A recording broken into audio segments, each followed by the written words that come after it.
abashubuzi batari bamwe na bamwe abagambaho n'umushaki wetu muri kibare mpango bashobora kubakozere sente nyingiho umurino hireji ko ukabayore ko kweraritsera abwe no kwemereza imitima abo buhenda bragiro kutera munongo bushuma ubukwatsira hansi na higuru umuceceke Margaret Bingi uyo mushubuzi wa hoteli umutawuni ya Kagadi umutaxpaka nagira ngo myaka 15 yahereza umurmogu umwakogu gumukoreire munonga okutana aha myaka ndije turi mbwire bwa Christmas obwire bwa Christmas muno turozere ntutunda ego buli muntu akutunde kiyaine abwensonga buli omu hata kuchacha na Christmas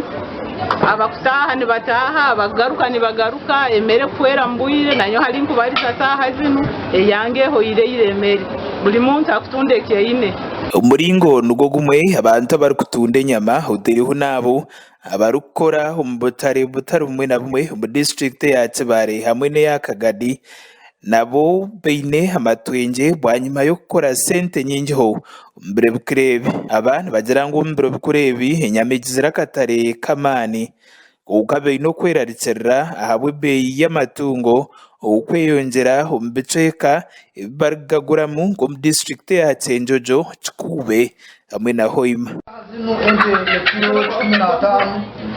miliyoni 2.10 kana ukigura ukigura mfatale ukigura sazi mu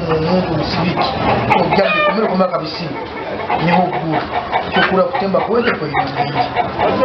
batu baintuziha kiaka na batu baintuziha hono kali basubire kyarusesa basubireyo hono Cyenjojo basubireyo tina bweko nikebsoro kwenere kibitubuliro kino koyo kusoro mwaito marketing kubona nyewe nkusaba batuombekera akatali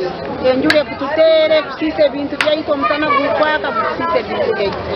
ndobukirabe kirikityo abantu abibyo kwerinda mu district eji bebe mbiro muhezi wa RDC aba Kibare Godfrey Kamagara bayiro kweraritsera abo buhenda bragiro weyonjire munongo kutira munonga umenyeto umucecekeci amagara yahanagiriza abantu umucecekeci ukuzahabzora meisho ubari gushemera umurino hireji ibintu byabo kutira minonga amatungo gatakatwarwa intakimazire mutakaza ko byatozo rimena nashoka nukasabwesi yaho numufa you can even lose life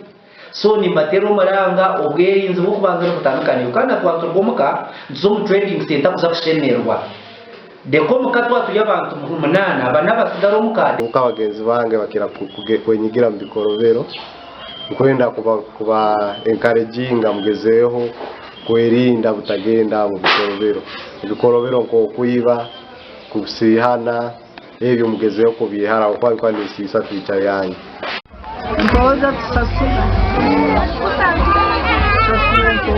gasha kwa Andrew Musinguzi abwa Sky TV agenshonga muri Kibare.